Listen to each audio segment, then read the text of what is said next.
mandremo ny lamasinina iraha sy otramonja dia mety hamonjy ny fiainanao.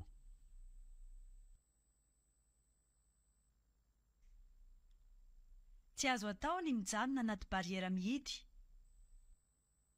Mijanona rehefa mihidy ny bariera famantarana fa andalo ny fiarandalam-by.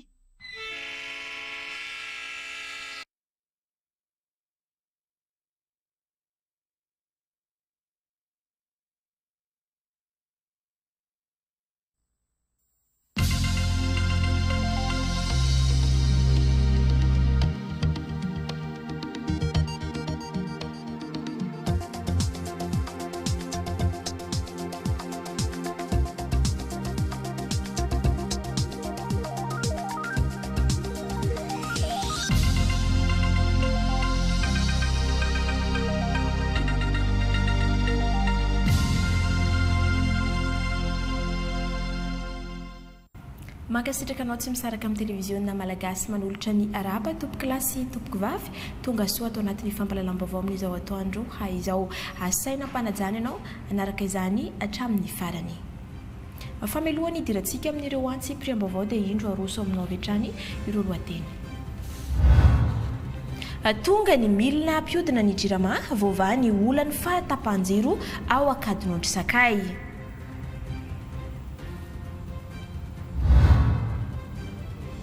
Commune Vohitrarivo n'Ambohimaso nahazo tobim-pahasalamana fototra faharoa vaovao.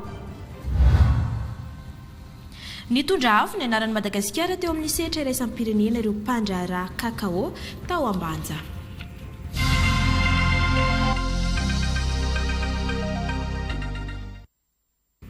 Araka ny fanentina tamintsika tao amin'ny lohateny vaovao teo dia vaovany olany fahatapahan-jiro ao Ankadinondry Sakay faritra Bonglava nanolotra groupe électrogène ho an'ny jirama ao Ankadinondry Sakay ny fitondram-panjakana tamin'ny alalan'ny lehiben'ny faritra Bonglava mba hamerenana amin'ny ny jiro izay antoky ny fiainan'ny mponina misoroka ihany koa ny tsy fandriam-pahalemana miarana malala TVM Tsirono Mandidy.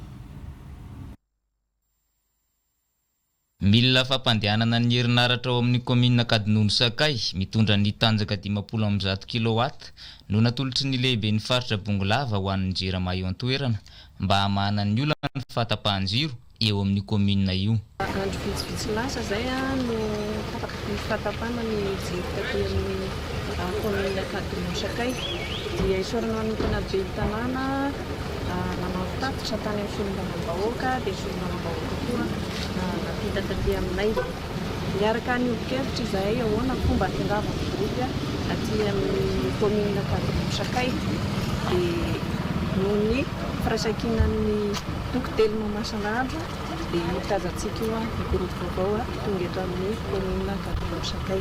Manoloana ny fahatongavan'io groupe vaovao io dia nisaotra ny fitondram-panjakana ny avy eo anivon'ny jirama Ankadinondry fa ho foana tokoa izany fahatapahan-jiro izany ho hiatrany izy. Inona fa ho afaka ny délestage satria misy raha mianty groupe vaovao ty mianka an'ilay groupe efa taloha ao no ampiarahana dia foana tanteraka ny délestage dia ao anatin'izay zany inona fa tsy ho tapaka intsony tsy hoe sanatringa mba misy problème teknika kely ny anelanelany eny.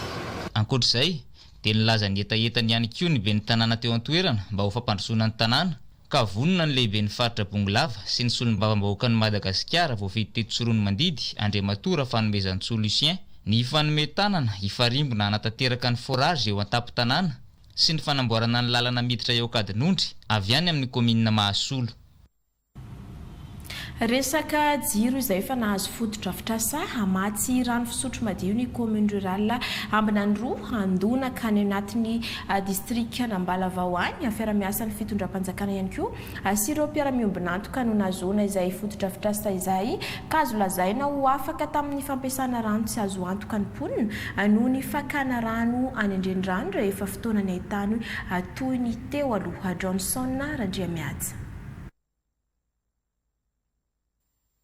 Mponina manodidina ny 5,000 no sitraka rano fisotro madio manomboka izao eto an-tampon-tanàna ny commune Ambinandro Andonaka aty amin'ny ilany andrefan'ny district Nambalavao. Foto-drafitrasa ahitana siny ben'ny rano 7 alina litatra no mamatsy ny renivohitry ny commune azo avy amin'ny lavadranona forage anankiroa avy ao amoron-dranon'ny Zomandao ampiakarina amin'ny alalan'ny angovo azo avaozina eto amin'ny commune.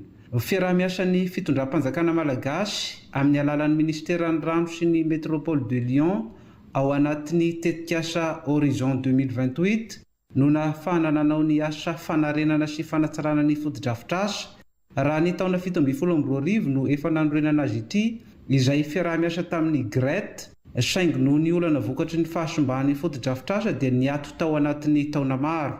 Ka ny ministera fahadiovana sy fidiovana dia manohana foana ny hetsika miaraka amin'ny mpiara-monina toatoto izao. Ny fanjakana koa dia manana teti-bola manokana mamatsy rano fisotro madio ho amin'ireo izay commune rehetra sy tanàna rehetra izay tsy manana mpiara-monina tokaniny ary miezaka mba ahazoana malagasy rehetra misitraka amin'izany rano fisotro madio sy fidiovana izany.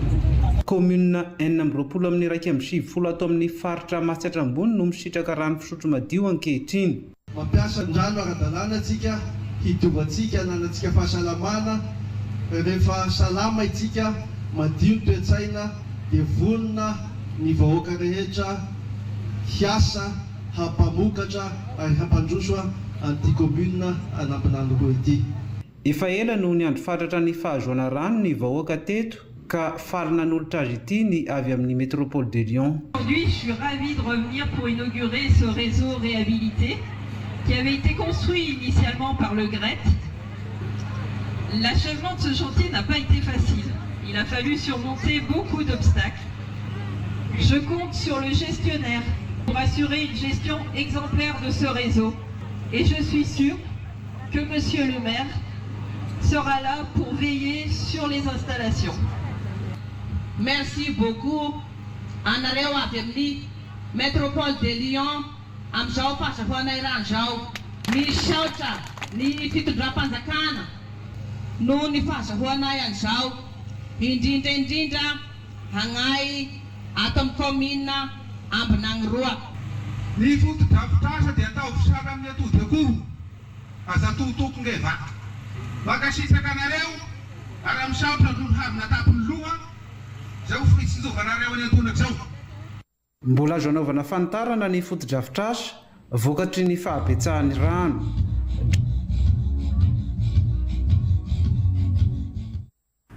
Ankoatr'izay dia nisitraka jiro mandeha amin'ny herin'ny masoandro hanazava ny tanàna ihany koa ny commune Ambalavao fampitaovana avy amin'ny solombavam-bahoaka nahazo ny anjarany ihany koa ny fitalahiavam-paritra ny filaminam-bahoaka ao Ambalavao hanatsarana ny asa fametrahana fandriampahalemana any an-toerana mbola i Johnson Randriamiaja.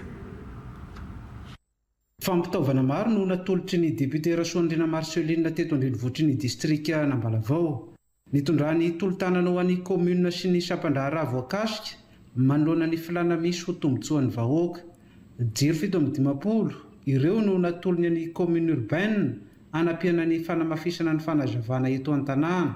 Ho an'ny komisaria eto Ambalavao dia ho raisin'ny député an-tanana ny fanamboarana ny moto fampiasan'ny polisy ary notolorany imprimante Canon iray niampy RAM iray baoritra. Ny polisy pirenena efa nisy ny resaka ny fanaovana tamin'ny ministran'ny polisy izay mampagnategna izy hijery indrindrindrindra ny momba ny biraonareo satria araka ny fahafantarana anazy dia vao magnofatragno anareo ao atantsegna amin'izany mba hamaliandreo an'izay farany izay maika fa tsika rehetra zany dia sy atao hoe santatra bavarany moa fa efa nisy natao taloha fa dia atao tsikelikely ao ahafahatsika mivelasy amin'ny fiainatsika sy agnatsarasakasika anazy. Anisan'ny manampy amin'ny fisorohana ny asan-jiolahy ny fahazavan'ny tanàna amin'ny alina hapetraka amin'ny toerana tokony hisy azy izy ireo hoy ny avy amin'ny commune. Mipetraka saka sy andavany ary mety agnametrantsika azy zao jiro zao mba tia miraha soa amin'ny fiaraha-miasa fa eto ny fitafitanan'ny commune urbaine Ambalavao dia mbola voana mandrakariva ny hiara-hiasa amin'ny ramatosy ny mahabahoaka. Ny setry ny fanabeazana kosa hanampy amin'ny fanamboarana hampandehanana ny fiaran'ny Cisco ny député Rasoandriana Marceline ahafahany Sapandraharaha ny fanabeazana hampiasa ny fiara amin'ny asanankin'ny fanjakana amin'ny fampiroboroboana ny fanabeazan'ny pirenena. Ankoatr'izay dia nahazo ordinateur complet miampy imprimante iray ary RAM iray baoritra. Ilaina amin'ny fanatsarana ny kalitaony asa ireo fitaovana ireo hoy ny chef Cisco. Mitondra ny fanavaozana amin'ny lafiny kalitao sy ny vokatra atao anivon'ity fiara-piadidim-pampianarana nambaravao ity izao ezaka atotrao izao. Samy nanome toky ny amin'ny ezaka ahazoana vokatra tsara ireo tompona ndraikitra nandray ireo fampitaovana ireo.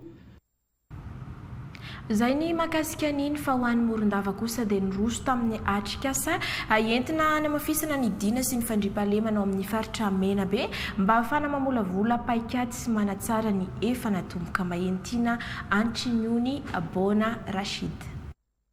Natao ny dinika communautaire mahakasika ny dinany Menabe ho fanamafisana ny fandriampahalemana sy ny firaisan-kina eto amin'ny faritra. Tafiditra ao anatin'ny tetikasa lanja no volavolain'ireo mpanatanteraka toy ny code Menabe, ny OBS Mata ary ny ONDH Menabe ity rafitra ity. Ankoatra ny avy eo anivon'ny prefecture, ny avy amin'ny commune, ireo manam-pahefana isa-tsokajiny ary ireo fikambanana maro isan-karazany teto anivon'ny faritra dia nandray anjara ihany koa ny avy eo anivon'ny faritra Menabe taria ny talemsahana ny drara kapobeany eo anivon'ny faritra. Mampanatsoina ny voakasitra rehetrarehetra na fiarahamonim-pirenena na ireo tompona andraikitra voalohany eto anivon'ny faritra Menabe anao an'izay dinidinitra fanakalozana amin'ny fampiarana dina Menabe. Raha tsy ahivona moa dia ny faritra Menabe efa nanana dina efa somary efa elaela ihany. Efa nisy ny fotoana nanaovana mizazoro anazy io ary efa nampiarina. Kanefa tao anatin'izay fotoana izay dia tsapa sy hita fa misy ihany ny lesoka.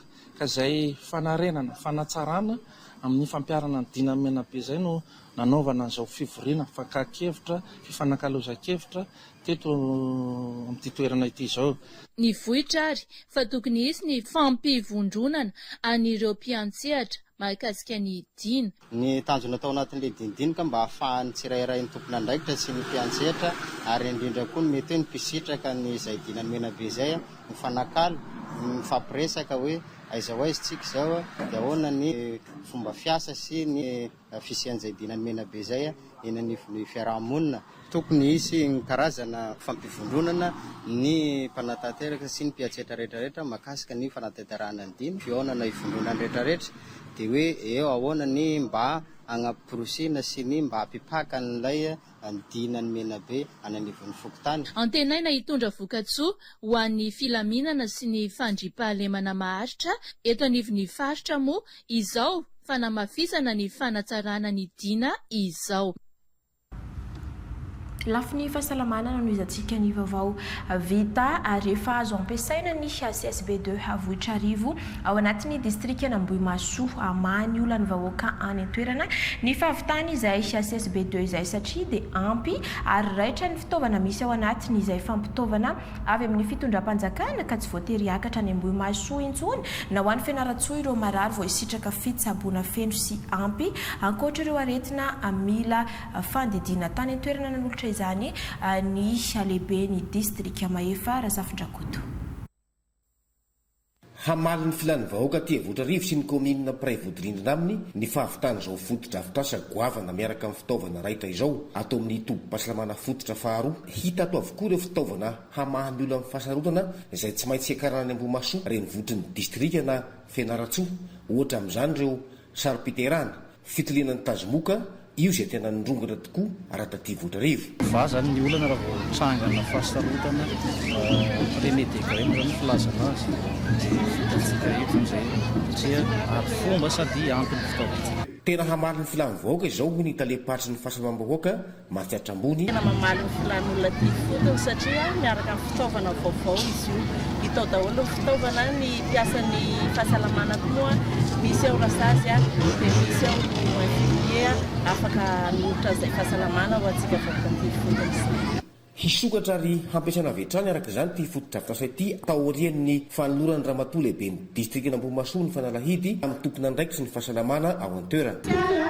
Ny lapean'ny CSB2 Vohitra ho an'ny vahoaka ho an'ny vahoaka eto amin'ny komina Vohitra Arivo tsy voatery ny vahoakan'ny komina Vohitra Arivo ihany no sitraka izy ity fa ny komina manodidina koa misokatra ny CSPD ho antsika rehetra eto amin'ny distrikta Ambohimaso. Itony fotodrafitrasa ho an'ny fahasalamana itony dia anisan'ny mariky ny fampandrosoana. Ny solon-tenan'ny vahoaka nisaotra ny fitondram-panjakana Ramatoa Solombabahoaka voafidy taty-ny toerana noho ny fahazahoana fotodrafitrasa sy fitaovana raitra toy izao satria antoky ny fampandrosoana ho izy ny manana vahoaka salama. Nandritry ny lanonana moa dia nisy ny tolotra ara-pahasalamana maimaim-poana ny tanterahan'ireo mpiasan'ny fahasalamana any an-toerana hamarina ny vilan'ny vahoaka. Nisy ihany koa ny tsidika izay nanamarika ny fomba ty any toerana ary ny ofikena amin'ny tampihavanana. Fa fokotany efatra ao amin'ny komuna Mangarano distrikta Tsirabe faharoa no afaka hisitraka fitsaboana ao an-toerana ihany koa manomboka izao napetraka ao amin'ny fokotany ankerana ny tobim-pahasalamana fototra vaovao miaraka amin'ny fampitaovana kiady Rajaonera. Napetraka sy natolotra ny vahoaka ity tobim-pahasalamana CSB1 eto ankerana komuna Mangarano ity ahitana efitra telo ny tobim-pahasalamana. Fokotany efatra dia ankerana Ambohijatovo, Mahafaly Arivo ary Antanety be izay nitsabo lavitry ny tanàna teo aloha no azo tombony amin'ny fametrahana ny fotodrafitrasa. Raha navitana soamatsara aloha dia voalohany indrindra dia teo niezaka avy amin'ny vahoaka tamin'ny alalan'ny hetra izay tambaran'ireo fokotany efatra izay nisy ato amin'ity komina ity dia eo ihany koa ny fanampiana izay nisy ataony teo anivon'ny komina Mangarano. Fanampiana avy amin'ny ben'ny tanàna ny komina Mangarano ny tanàna tanterahana izany fotodrafitrasa lehibe izany. Misy tokoa ny olana ho indrindra mandra fokotany efatra izay voalazako teo aloha teo izay atao hoe tsy mba misitraka mihitsy ny an'ny hôpitaly CSB2 ao amin'ny renivohitr'ny komina satria eo ny fahalaviran'ny toerana tany amin'ny komina ivelan'ny komina Mangarano izy no misitraka ny fahasalamana fa amin'izao fotoana izao vita soamatsara ny amin'ny hôpitaly dia afaka misitraka izany hôpitaly tonkerana izany.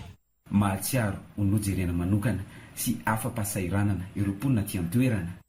Tombotsoa lehibe ho anay fahavitany ity satria taloha zany ny olona raha marary dia voatery miezaka any Mangarano na any Antsirabe. Ankehitriny kosa nefa dia efa miadana amin'ny vahoaka satria fa manakaiky ny vahoaka zany le fitsaboana. Ankoatry ny vatan-trano dia efa misy ny fitaovana rehetra, ny fanafody ary ny mpiasan'ny fahasalamana andray an-tanana ny marary ity CSB1 vao natsangana eto ankirana komuna Mangarano ity. Mbola izay vaovao ny fahasalamana izay hatrany totosa ny fametrahana tamin'ny fomba ofisialy ny komity regionaly momba ny serasera mifototra amin'ny ambana eo anivony fitaliavam-barotra ny fahasalamam-bahoaka faritra Anosy. Ny CREC dia serasera mahomby amin'ny alalan'ny fiaramientany rehetra amin'ny sehatra misy azy ho fanatsarana ny fahasalamam-bahoaka. Eliza Razana Tahiry. Ho fampiroboroboana ary ho fanatsarana ny sehatry ny fahasalamam-bahoaka ato amin'ny faritra Anosy dia nisy ny fivoriana fampahafantarana sy fananganana ny komity régional momba ny CREC de Tolagnaro na ny communication sur les risques et engagement communautaire niarana tamin'ny fitalavam-patry ny fahasalamam-bahoaka sy ireo sehatra ara-panjakana sy ireo mpiara-miombonantoka. Ny CREC dia rafitra na raha maso ahafahana mampita hafatra mahomby ho an'ny fiarovana ara-pahasalamana. Ny nananganan'ilay CREC dia misy ihany koa ny asa miandry ao anatin'izay komité régional zay. Tsy inona zay fa ohatra resahana amin'izany amin'ny présentation zay hitantsika teo ny gestion ny resaka rumeur, ny fifehezana, ny fampifehezana zay feo tsy mifanaraka amin'ilay zava-misy na koa désinformation amin'ny terme dia tsy mifanaraka amin'ilay zava-mitranga ny zavatra tantaraina. Raha resakantsika makaohatra amin'ny vaccination mpox anatin'ny tanteraka ny fitondram-panjakana amin'ny alalan'ny ministère fahasalamana sy ny fiarakaritra ao anatin'ny tanteraka ny manao vaksiny ny cible rehetrarehetra izao. Raha misy feo zany mifanohitra amin'ilay tokony atao dia anjaran'ny CREC no mametra sy manarina an'izay désinformation na hoe rumeur zay. Mpisandraka any amin'ny distrika telo mandrafitra ny faritra Anosy ny CREC. Izao no natao dia dingana lehibe ho fanatsarana ny fahasalamam-bahoaka. Hoatsaraina ny tolotra ara-pahasalamana omenan'ny vahoaka ao amin'ny faritra Amoronmany. Tanjona ny ampisitraka tolotra ara-pahasalamana manaraka ny fenitra hoy ny taleparitra ny fahasalamam-bahoaka vaovao amin'ny faritra Amoronmany nandritra ny famindra-pitantanana teo aminy sy ny taleparitra teo aloha. Rakotovao Teofila Onja fony miarana. Reny vohiparitra mbola ahitana trangana pesta isan-taona. Ambony ihany koa ny tahan'ny olona voan'ny bilharziose sy ny tifoida aty an-toerana. Misedra olana amin'ny fotodrafitrasa sy fitaovana ihany koa ny toeram-pitsaboana sasany aty Amoronmany. Napetraka oviana ny amaran'ireo olana ireo hoy ny taleparitry ny fahasalamam-bahoaka vaovao aty Amoronmany ny dokotera Dera ny Menjanahary Fanuelson Aimé raha nandray ny andraikiny izy. Amin'izao rivotra iainana eto amin'ny firenentsika eto Madagasikara zao dia angamba ataoko hoe zavatra anankiroa no azo resahana.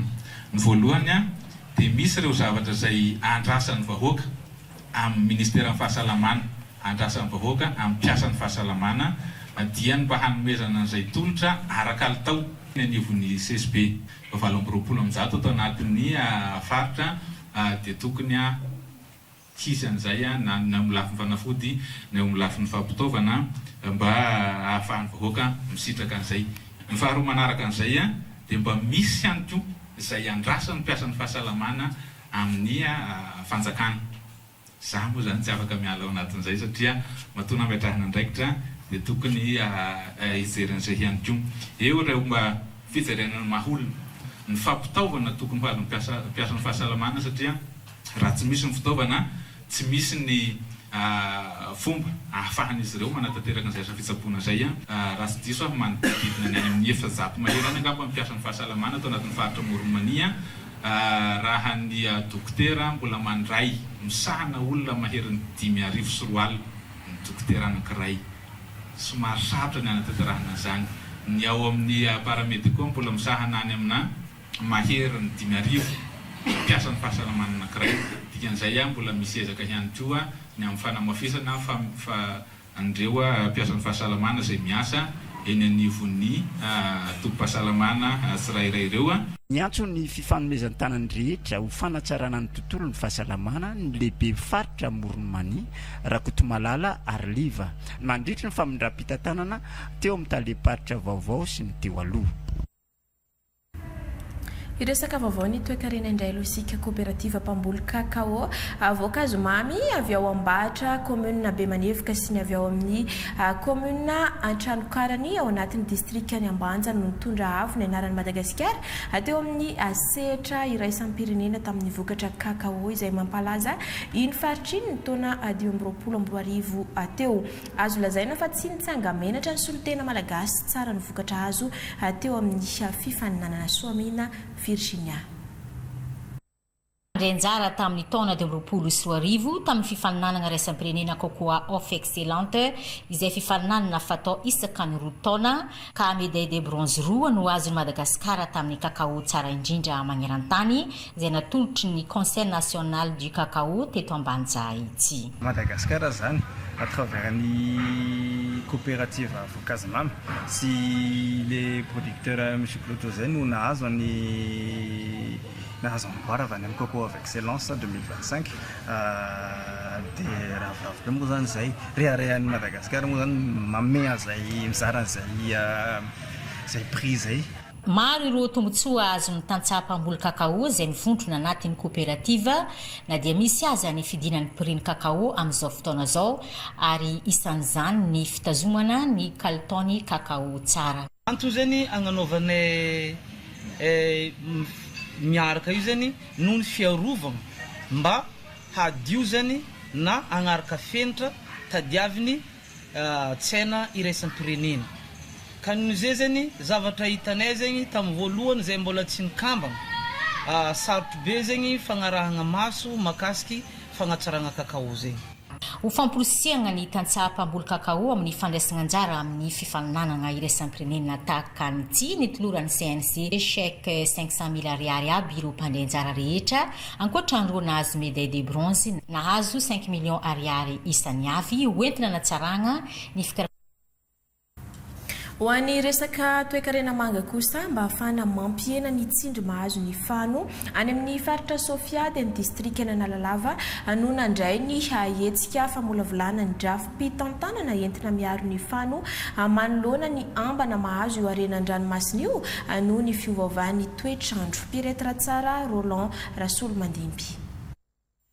Nisy ny atrikasa fakan-kevitra ho famolavolana ny drafim-pitantanana sy ny fiarovana ny fano izay niara midinika ny fomba entina hikobabiana ny ranomasina izay aty amin'ny tapany fari-dranomasina ny distrika ny Analalava. Anisan'izany ny zava-manan'aina efa ho lany taranaka ihany koa ny fano noho ny tsindry mahazo azy ireo. Eo koa ny toeram-ponenany ka mila iarovana mafy amin'ny alalan'ny tetikasa arifano. Fano izay mampidibola amin'ny alalan'ny toe-karena manga sy ny fizahantany an-dranomasina. Saika hita eto Madagasikara koa ny antsasa-manilana ireo karazan'ny fano 5 misy fakan-kevitra aty ifotony ato anatin'ny faritra Sofia amin'ny famolavolana ny drafim-pitantanana sy fiarovana ny fano izay arena voajanahary ao anaty ranomasina. Anisany mpifindramonina sy mpivezivezy be indrindra ka andraisan'ny mpandray anjara rehetra izay mpisehatra atao anatin'ny fiarovana ny tontolo iainana an-dranomasina sy ireo mpiara-mombonantoka rehetra. Tetikasa dia mbola ao anatin'ny tena fanombohana ka eo indrindra no efa manomboka ny fiara-miasa iny fotony izay tsy atao ambanin-javatra ny fametrahana ireo vahoaka mpanjono sy ireo mpahazo tombontsoa mivantana ao anatin'ny tetikasa. Eo ihany koa ny mpahazo tombontsoa mivantana ao anatin'ny arena voajanahary an-dranomasina. Distrika ny Analalava sy ny komina Marimandia ao amin'ny fari-dranomasina ny Mahetsa Malaza. Eo koa ny komina Befotakavaratra no isan'ny sitraka ny asa iarahana amin'ny tetikasa arifano. Ivadika lafim-baovao afa-tanteraka isika hiazo ny faritra fitovinany.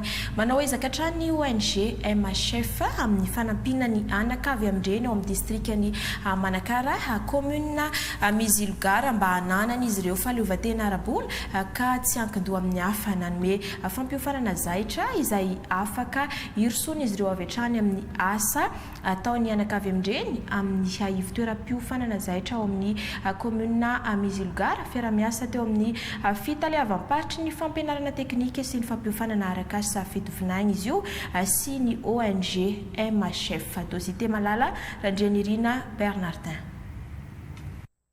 Ivona ny volana febroary 2024 no navitany ity ivitoeram-piofanana zaitra ho any anakavy amin'ireny eto amin'ny tanàna ny Ambinanon-drano komina Mizilgara distrika ny Manakara naory ny ONG MHF mpanao asa soa. Ho fanamafisana fahaiza-manao misy ny fampiofanana omena ny anakavy amin'ireny izay raha miasa amin'ny fitaleavam-paritry ny fampianarana teknika sy ny fampiofanana arakasa fitovinany sy ny ONG MHF ho fanatrarana ny tanjona hanana ny anakavy amin'ireny loha ranom-bola ahafahana miatrika amin'ny velon-tegna. Anamafisana ny zavatra izay efa natomboka asa izay efa natomboka atsika sy na izany fa resaka fampianarana manjaitra ho an'ireo anakavy amin'irensika aty Ambinanon-drano sy ny manodidina.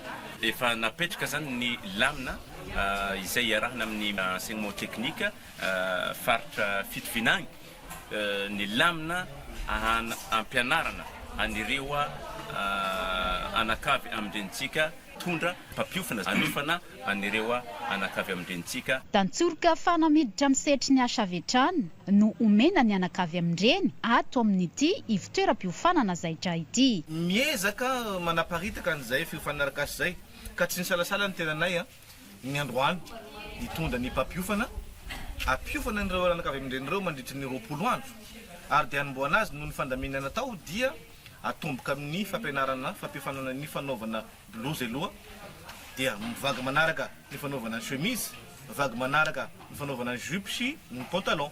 Ny mission anay ministère tsy mijanona amin'ny formation fotsiny fa assurena ihany koa ny fahitan'ireo olona ireo asa, izany hoe raha mba mahavita fiofanana izany tokony afaka tonga dia amokatra avy hatrany.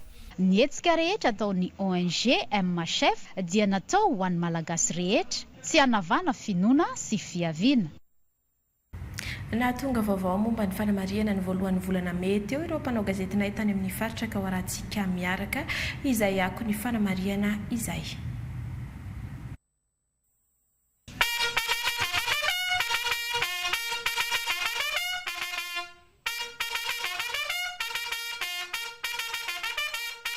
Maribonina pirenena na officier de l'ordre national iray, medaly volafotsy na argent 220 ary alimo na ny bronze 430. Ireo no nozaraina tamin'ny mpiasan'ny ONG MFG na ny Madagascar Fauna and Flora Group. Ny voalohany volana May 2024 teo tao amin'ny espace fandrana Analamalotra Tetezambaro. Samba no nisy an'izao fizarana mari-pakasitrahana ny asa izao ny teo amin'ity ONG MFG ity tao anatin'ny 7 taona ny siny. Tsy mora ny ezaka natao na tongavana tamin'izao dingana izao. Maro-boninahitra ilay nitolorana, nisy ezaka tao, nisy fotoana lany tao ary tao ihany koa ny fahamatorana na ahafahana ny sitraka n'izao mari-pakasitrahana fisaorana ny mpiasa tao anatin'ny fahamatorana ny asa tao anatin'ny taona maro izay ka hisaorana ny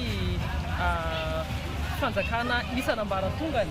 Nanampy anay tao anatin'izay ezaka nataonay mikarakara ny mpiasa mitonga amin'izao fisahana izao. Tsy adidiny ekipany MFG Samgery ny fiarovana ny tontolo iainana fa didiny ny olon-drehetra eo anivon'ny fiarahamonina. Konamentana ny olom-pirenena tsirairay izy ireo mba andray andraikitra ho tombotsoa iombonana. Nanamarika ny hetsika fankalazana ny voalohan'ny volana May taty amin'ny renivohitry ny faritra Matsatrambaony ny lohabary Andasy nandraisana ireo tompony andraikitra isan-tsokajiny amin'ny sampanasa rehetra misy anjara ny fampafantarana natao ho an'ny mpiasa teo anivon'ny fanjakana sy ny sehatra tsy miankina. Feno hipoka araka izany ny lapan'ny faritra na tonga solotena avokoa. Dia be namakivaky ny tanàna na ranon'ny fikambanan'ny mpampiasa fiara vanvainty, ny fiara-pitaditr'olona ary ny alim-pandihizana ho mariky ny fiara-mientana sy firaisan-kina arahana fizarana no fikepita-pihavanana no namaranina ny andro ny fankalazana. No amafisina tamin'ny alalan'ny lalao ara-panatanjahantena ny fetin'ny asa teto amin'ny renivohim-paritry Menabe ka nahitana fandraisana anjara ny sehatra miankina sy tsy miankina amin'ny fanjakana. Hazakazaka ny ainga nanoloana ny braony prefeny Morondava ary ny farana teo amin'ny kianja ny baskety eo amin'ny tokotany malalaky ny tranobe ny tanora Andakabe Morondava izany. Nandritra ny kabary no nahafantarana fa hamafisina amin'ny alalan'ny fidinana ataon'ireo inspecteur de travail ny fanaraha-maso ny asa amin'ny sehatra tsy miankina ato Menabe ho fametrahana sy ampahatsehivana ny lalan'ny asa indrindra fa ny resaka karama. Tratra ny tanjona hoy ny talepatry ny asa fampanananasa ny asa panjakana ato Menabe. Mpiasa salama afaka hiasa no tanjona raha ny lohahevitra ny arahana ny aina tamin'ity taona ity ny hoe mpiasa malagasy fototry ny fanavaozana antoky ny fandrosoana.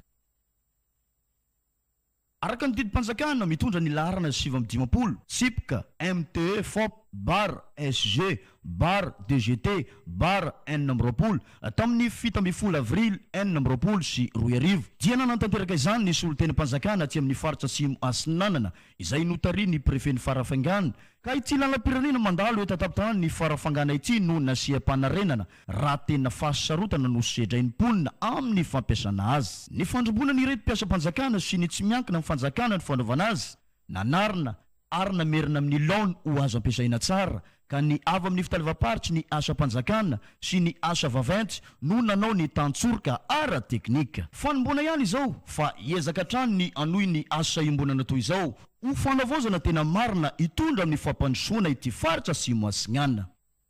Varavarana misokatra ho an'ny daholobe manoloana ny birao ny fitalevam-paritsy ny asa ny fampananasa ny asa mpanjakana atonatin'ny faritra fitovinany no hetsika nanamarena ny anjo iraisam-pirenena ho an'ny asa teto Manakara nampahafantarana tamin'izany ny mahakasika ny zony piasa amin'ny ankapobeny mba hahafahan'ny piasa misizaka ny zony. Ankoatr'izay dia nisy ny fanolorana medalinasa ho an'izay nahavita be teto amin'ny firenena. Amin'izao fotoana ny fanaovana izao dia misy ny fanohanana ho fandraisana fepetsa mahakasika ny tsy fanaran-dalàna misy eny anivon'ny orinasa ho iatrany ny tompon'andraikitra aty an-toerana ho fiarovana ny zony piasa sy ny mpampiasa.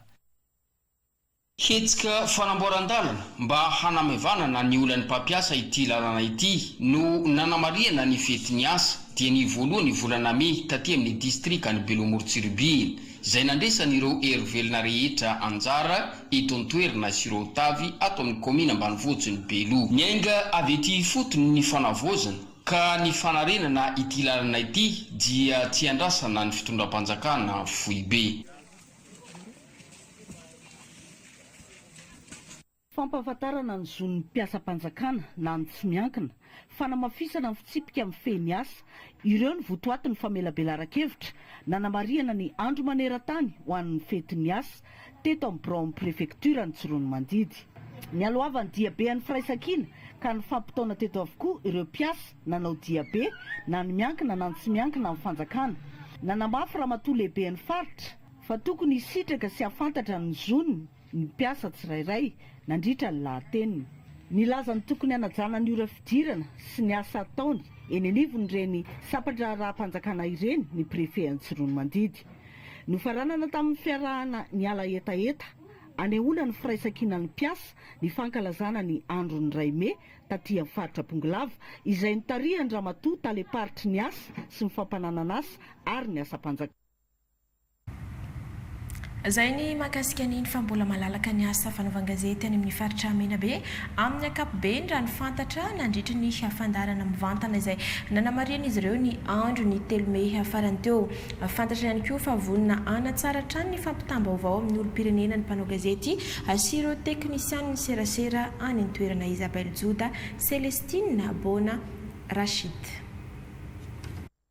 Eo mametraka ny fanabeazana ho an'ny mpiarabelona ary hanandratra ny kolotsaina ho famerenana ny hasiny ho an'ny faritra Menabe. Ifanampy ary ifanaja ny mpiaramiasa ka ho fitaratra ato anatin'ny faritra Menabe mba hanatratrarana ny tanjona ho an'ny vahoaka. Nivohitra ireo nandritra ny fiaona ny talepatra ny serasera sy ny kolotsaina ato Menabe tamin'ireo tompon'andraikitry ny Aina Manjery teto Morondava ny 5 volana May taona 2024. Nandreo andraikitra miandry ny onjapeo manoloana ny fiarahamonina, eo ihany koa ny fanazavana nireo lalana zay tokony ho atao ny anjara andraikitra indrindrandrindra miandry ny onjapeo amin'ny fiarahamonina. Eo ihany koa ny fampatsahivana ihany koa ny resaka deontolojia sy ny etika mifehy ny asa fanaovan-gazety ka tokony hanajanyzay ny isaky ny onjapeo misy eto amin'ny faritra Menabe. Misy ihany koa ny fampivondronana azy ireo anatin'ny fikambanana iray dia izahay atao amin'ny DRCC Menabe no hanatanteraka nyzay fampivondronana izay ka harahina fampiofanana an'ireo mpisehatra amin'ireo onjapeo ireo animateur zay ireo journaliste zay dia isy ny fampiofanana zay ho atao zay tarihanay ato amin'ny DRCC. Ny tanjona moa zany dia ny hampanarahan-dalàna nireo onjapeo rehetra eto amin'ny faritra Menabe. Zay ny voalohany. Ny faharoa manaraka an'izay mba ho fanabeazana no mipetraka eto amin'ny faritra Menabe satria manana anjara andraikitra lehibe ny onjapeo manoloana ny fiarahamonina dia hisy ny fanabeazana isaky ny onjapeo hamokatra fandaharana ireo onjapeo rehetra ireo. Zay ny tapaka teto fandaharana resaka fanabeazana no hatao eto Menabe. Itoy amin'ny fitsidiana ireo onjapeo tsy miankina amin'ireo distrika izay ahitana izany ato Menabe izao ezaka atao izao. Fa ny ampiray kosa ny onjapeo any Antsirabe nisokatra ny radio fanabeazana ka ny fanabeazana ny olona rehetra amin'ny fitadiavana sy ny famerenana ary ny fanapariahana ireo kolotsaina malagasy izay efa mitady overiny anto pisiny izy ireo. Blaise Rahermanantsoa TVM Antsirabe. Miamtombo isa ireo onjapeo miforona amin'izao fotoana izao eto amin'ny nosy. hoan'ny eto Antsirabe tapo-tanàna dia notokanana ny fisian'ny radio fanabeazana FM 108.2 MHz izay tena ivoy tokoa ny lafin'ny fanabeazana maha-olona isiny ny fanaovazana tanteraka. Eo koa ny fitadiavana ny very amin'ny kolotsaina malagasy. Araky ny anarany izay hoe radio fanabeazana zany dia ataontsika hoe izy ny radio voalohany tsy miresaka afa-izay fanabeazana zay. Ny fomba fampitana azy dia ao anatin'ny antsoina hoe mahasoa sy ny mahafinaritra fa tsy dia hoe moral isan'andro. Zay no atao fanabeazana misy fampianarana ny tanora fampianarana ny ankizy fa indrindra fifampitezana amin'ny samy olon-dehibe. Ny tanjon'ny radio dia hoe tsy misy fampandrosoana ny firenena anankiray raha tsy misy vahoaka mahazo fahalalana sy mahazo fanabeazana feno. Ny mampiavaka anay dia ataontsika hoe ity radio ity zany hitadiny very misy zavatra efa adinodiny reny amerina n'ireny zavatra fanabeazana sy fahendrena malagasy efa adinodiny reny. Dia izay ngamba no radio anao animation 24 heures sur 24 amin'ny 10 alina ka hatramin'ny 4 maraina misy fandarana tsonay hoe andro maro izay natao an'ireo olona miaritory noho ny asa mandrara noho ny fiembesana. Valo ny mpiasa mampiodina ity radio ity amin'izao ary ny distrika n'Antsirabe voalohany sy faharoa no maheno lohatreto fa faniriny tompona andraikitra ny anaparehana izany manerana faritra vakina karatra.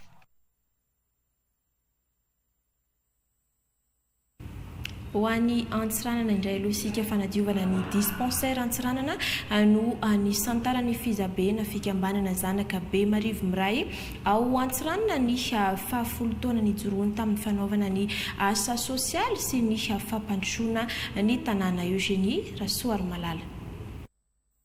Toerana fitsaboana fivezivezeny be sy maro no nisafidiana ny fikambanana zanaka be Marivo Zambava Miray eto Antsiranana ny asa natolotra ho an'ny vahoaka amin'ny fitondrana ny anjara-borika amin'ny fampandrosoana ny tanàna.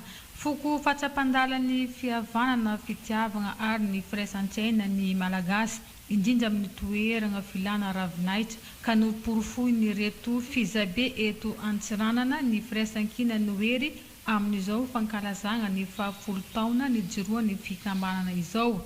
Dia be ny tety tanàna ny Antsiranana izay nandraisan'ireo katitakely ny tanora ary ireo kolonga maro samihafa anjara izegny etsika izegny. Ka ny 10 taona magnaraka mahaezahana ho tsaratsara n'ity zegny no zavatra ho atao satria teo zegny le 10 taona ny anarana mamindra fa le 10 taona magnaraka zegny tegna ampiarigny le fahaiza mamindra mba hahatsaratsara ny fikambanana sady ho bebe kokoa zegny le ezaka atao amin'ny fampandrosoana ny fikambanana sy ny firenena misy antsika.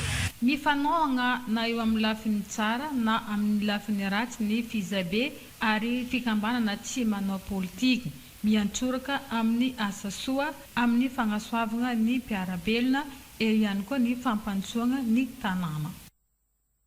Fa nanao fanambarana kosa omaliny teo anivony fitibana firaisan-kina niteraka bara nasionaly manoloana ny finiavana andotona sy hafanapotehana ny tale jeneraly ny APMF Rainbay Jackie George makasika ilay raharaha diplôma osoka nitondra fanazavana manoloana izany kosa ny fikambanana ary manameloka tanteraka ny fanaratsiana amin'ny endrika maro samihafa fanampanazavana. Mariana fa io raharaha io dia fa niakatra tany amin'ny Bianco tamin'ny andron'ny directeur général teo aloha. Rehefa nisy ny fanadihadiana teny Ampaka dia tsy nisy nidiran'Andriamantoa Rainbay Jackie George ary tsy tafiditra amin'izany raharaha diplôma centre-ihany izany izy. Lazaina mazava etaona fa nianatra teo amin'ny École nationale de la sécurité et de l'administration de la mer ENSAM ao Nantes, France izy ka nazahoany ny diplôme inspecteur des affaires maritimes.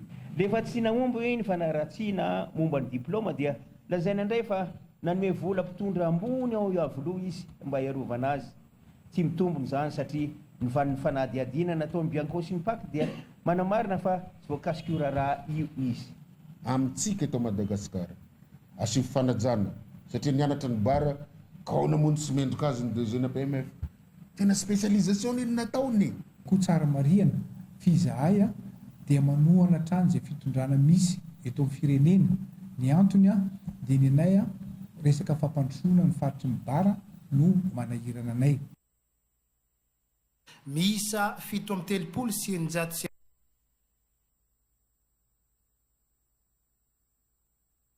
arahantsika mitambatra izao kosa ireo vaovao ara-panatanjahantena nisongadina tany amin'ny faritra Andawary.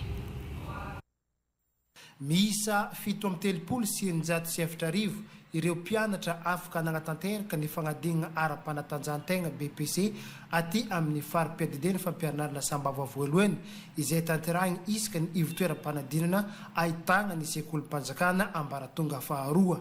Raha ny eto amin'ny komina ambonivohitra ny Sambava dia mizara zapy anankiroa ary ny zapy Sambava faharoa ny tegna maro indrindra izay mahatratra agny amin'ny 3.70 isa ny mpianatra niatrika izany. Raha araiky amin'ny 3.900 kosa ireo mpiadina tao amin'ny zapy Sambava voalohany. Samby miramirantava ary velom-panantenana ankamarazan'ireo mpianatra avy niatrika ny taranja EPS. Fantatra nandritra izao fa eto Sambava renivohitra no namaranana ny fagnatanterahana ny fanadinana taranja EPS raha efa vita iray herinandro mialoha ny tagny ambanivohitra. Tsy misy fahagagana na mirakla ny vokatra eo amin'ny taranja ara-panajahantena iray fa niezaka no azoana vokatra tsara hoy ny filohan'ny ligy ny taranja kanety be Matsiatrambony amin'ny vokatra azo nisy 3 mirahalahy tompon-dakany Madagasikara triplete junior homme manodidina 10 taona ka hatramin'ny 17 taona izy 3 mirahalahy ireo. Ny batan'ny fandresena ny zanaka Bongolava raha mampihiratra hery mandimby Di Leroy tamin'ny taranja Moitay tany amin'ny Nosy Maurice izay nitondra avo ny voninahim-pirenena indrindra ny faritra Bongolava ka notsenaina tamin'ny fomba maletriketrika ny fahatongavany taty an-toerana. Nankahery azy ny taleparitry ny tanora sy ny fanatanjahantena ny nahatongavany tamin'izao toerana izao ary mbola nirary azy isonitra amin'ny avo indrindra. Nisaotra amin'ny fitondram-panjakana ny dadan'ny Leroy sady maître mpanazatra azy raha teo tamin'ny tolo-tanana nataony fitondram-panjakana. Notolora ny fitalevam-paritry ny tanora sy ny fanatanjahantena eto Bongolava certificat de reconnaissance ihany koa i Leroy. 325 no nandavoan'ny RCS rugby club ny Sambava, ny RCD rugby club ny Diego tao anatin'ny fimpitoana ara-dalàna ka nandrombahany izao amboara-lehibe izao. Vice champion arak'izany ny RCD ary ny laharana fahafito itina ao amin'ny klubany Sambava no voahositra ho mpilalao mendrika indrindra ka notolorana namboara ihany koa. Nilamina tanteraka ny lalao araka ny nambaran'ny kapitaine ny andaniny sy ny ankilany ary maniry ny hitohizany izy ireo. Tafiditra anatin'ny fampiroboroboana ny taranja rugby aty avaratra izao tournoi izao. Maniry ny fandraisana an-tanana avy amin'ny fédération ny malagasy ny rugby eto Madagasikara ireo mpitia ity taranja ity aty amin'ny faritany Antsiranana. Marina fa andehan'ny faharoa izao tournoi baolina lavalava niona ny faritra Savasy Diana izao. Isokatra amin'ny rehefaritra hafa aty avaritry Madagasikara ny tournoi amin'ny taona ho avy. Taorian'ny tournoi football ady omby no karakarainy ny association tanora miezaka ny volana aprily teo iny dia nanolotra sy ny karakara tournoi football ady omby 20 Juna ny solombavamboaka Madagasikara ny district na Tanambomarampony tarika Jean-Michel izao natao dia hanabehazana sy ho fampiakarana hatrany ny lentam-pahaizana ireo mpilalao pity fanatanjahantena eo amin'ny taranja baolina kitra na eo amin'ny toe-tsaina izany na eo amin'ny arabatana sy fialamboly ihany koa. 20 ireto ekipa mpilalao hifanitsana mandritra n'ity tournoi karakarainy ny solombavamboaka ity avy any anatina fokotany amina komina enina mandrafitra ny district na Tanambomarapontsy. Marina fa ireto ekipa ny association tanora miezaka ny mpandindra amin'ny ankapobeny ny fahatombanany ty tournoi nisy ny fanokafana izany official teto ka ny mpanakanto général GN Delia no nanafana ny fotoana tonga nanotrona sy nanome voninahitra izany ireto lehibe na sampandrara miankina sy tsy miankina amin'ny fanjakana sivily sy miaramila. Fanatanjahantena taranja baolina kitra lalao famaranana amin'ny division voalohany section football any Ambanja tamin'ny alahady 3 May lasa teo. Zay niona ny ekipany Black Star Nosfaly miakanjo mainty misy mena sy ekipany ASBB Gavo zay miakanjo mena misy fotsy. Isatokana nampidiry ny loha laharana ny ekipany ASBB Gavo tamin'ny alalan'ny tir coup franc tamin'ny 15 minitra ny lalaovana. Tsy tsy afaka io isa ray io tamin'ny 10 minitra ny lalaovana nivoaka ho mpandresy teto ekipa ny ASB Begavo ka voaositra tompon-daka ny distrikta Ambanja amin'ny tompolalaovana 5-20 sy 4-20.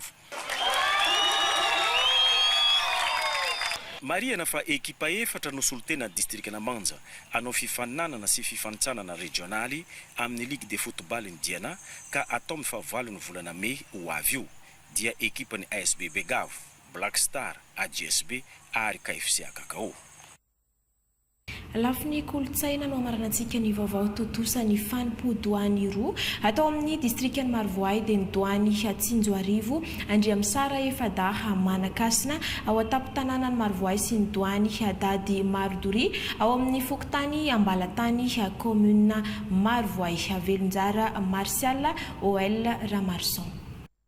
Fanimpon'ny doany misy ireo asiny ampanjaka zay kolotsaina sakalava zay atao aty amin'ny faritry Boiny aty amin'ny distrikta ny Marvoay isika ny volana avril borovolana ka ny doany ny Atsinjoarivo Marvoay zombany Andriamsara Efadaha Manakasina no mandeha aloha amin'ny alalan'ny mikipa zany hoe ny mikipa dia diovina soroana amin'ny alalan'ny angady ao anatin'ny lakoro ny zomba zany sy ny ivelany vita zay vao mandeha any amin'ny revirevo doany Dady Marodri fokotany ny Ambalatany commune ny Marvoay banlieue ka ny revirevo tokoa no atao amin'io doany io fa saingy tsy tany lena fa maina zany hoe akata na haitra maina no revorevon'ireo omby asesin'ireo tovolahy ao anatin'ny doany rehefa milamaka na potika ny akata na ny haitra zay vao mijanona vita zay ny revorevo doany. Tonga mamy fotoana ny Dady Marodri teto Ambalatany amin'izany ary nataony zikoa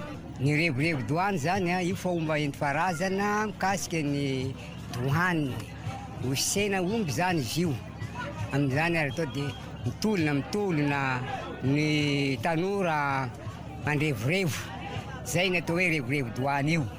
Nanomboka tamin'ny tinainy moa zay nanomboka nandray vahiny talata zay nanao tsy mandimandry maventy tato amin'ny zombany-Dady Marodri. Ny alarobia moa zahay zany nandrevorevo ny doany noho izany manao fisaorana antsika jiabijiaby ato amin'izao tany efatra lafa valon'ny nosy. Mbola manamafy zay fisaorana zay ihany koa ny Sabe Dady Marodri. Fisaorana Andragahary Anabo isaorana koa amin'izany atsika jiaby zanaka mpanompo na avy any ampitan-dranomasina na ny avy any alavitra rehetra eto Madagasikara ka indrindra ka amin'izany atsika eto Boeny. Ary tsindriko manokana zany isaorana lehibe koa ny fitondram-panjakana rehetra izay nanantona ary isaorana indrindra koa ny solombavam-bahoaka voafidy tao Marvoay fa tena nanantona akaiky dia akaiky tsy nijery ny fomban-drazana malagasy izy nanome sambo nitondrana ny olona rehetra zay nanao natanterana anty fanompoana ny Dady Marodri ty Hosdoany zany ary tsy vitany hoe fa nanome sambo izy nitanterana ny vahoaka fa mbola nanome omby koa izy natao sakafo voky zahay faly sady ravoravo zay rehetrarehetra ka zao zany solotenanay avy ato amin'ny zombany Dady Marodri zao Sabe. Tonga marobe araka zany tokoa ireo boiny mpanompo na avy eto Madagasikara na avy any ivelany Madagasikara tonga nanome voninahitra zany nahitana ny lefitra voalohany lehibe ny distrika ny solotenan'ny solombavam-bahoaka voafita aty amin'ny distrika ny Marvoay ny assistant parlementaire Rola ireo lehibe ny boriboritany sy ireo sivily sy miaramila. Tompoko lasy tompoko vavy tapitra ny oran'ny fampalalam-baovao tamin'izao atoandro haizao ankasitrana ianao tany atokantrano anaraka izany hatramin'ny farany ankasitrana ihany koa ireo ekipa rehetra niarany salata amin'ny fanatotosana ny fampalalam-baovao manome fotoananao amin'ny rahampitso indray veloma tompoko.